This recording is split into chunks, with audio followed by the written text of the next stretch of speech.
રાજકારણમાં એન્ટ્રી થઈ છે ત્યારે ભાજપના મહાસચિવ કૈલાશ વિજયવર્ગીયએ પ્રિયંકા ગાંધીની તુલના કરીના કપૂર અને સલમાન ખાન જેવા ફિલ્મી અભિનેતાઓ સાથે કરતા કહ્યું કે ચોકલેટી ચહેરાને આગળ ધરીને કોંગ્રેસ આગામી ચૂંટણી લડવા માંગે છે। મધ્યપ્રદેશના ઇન્દોરમાં યોજાયેલી એક પ્રેસ કોન્ફરન્સમાં વિજયવર્ગીયએ કહ્યું કે ક્યારેક કોઈ કોંગ્રેસ નેતા માંગ કરે કે કરીના કપૂરને ભોપાલથી લોકસભા ચૂંટણી લડવા માટે મેદાને ઉતારવામાં આવે તો કોઈ ઇન્દોરથી ચૂંટણી લડવા માટે સલમાન ખાનનું નામ આગળ ધરી રહ્યા છે। એવી જ રીતે કોંગ્રેસના સક્રિય રાજકારણમાં પ્રિયંકાને ઉતારવા માટે આવ્યા છે। તેમની પાસે નેતા નથી, જેથી ચોકલેટી ચહેરાના માધ્યમથી ચૂંટણી લડવા માંગે છે, જે તેમની અંદર આત્મવિશ્વાસની ઉણપ બતાવે છે।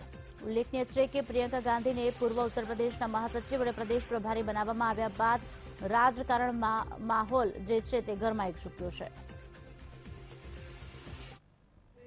उनके आत्मविश्वास की कमी झलकती कि उनके पास लीडर नहीं, वो चॉकलेटी चेहरे के माध्यम से चुनाव में जाना चाहते हैं। तो ये उनके अंदर के आत्मविश्वास की कमी को दर्शाता है कि वो इस प्रकार की बात करें। कांग्रेस के पास कोई फेस नहीं है और इसलिए उनके पास आत्मविश्वास की कमी है। और ये दिल्ली से लेकर यहाँ तक क्योंकि आत्मविश्वास बड़ा होता तो प्रियंका जी को भी कांग्रेस चले जाते हैं।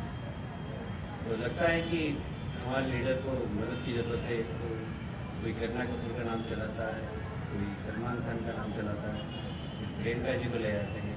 इसका मतलब ये है कि राहुल जी के नेतृत्व के प्रति जो एक आत्मविश्वास होना चाहिए वो आत्मविश्वास नहीं है।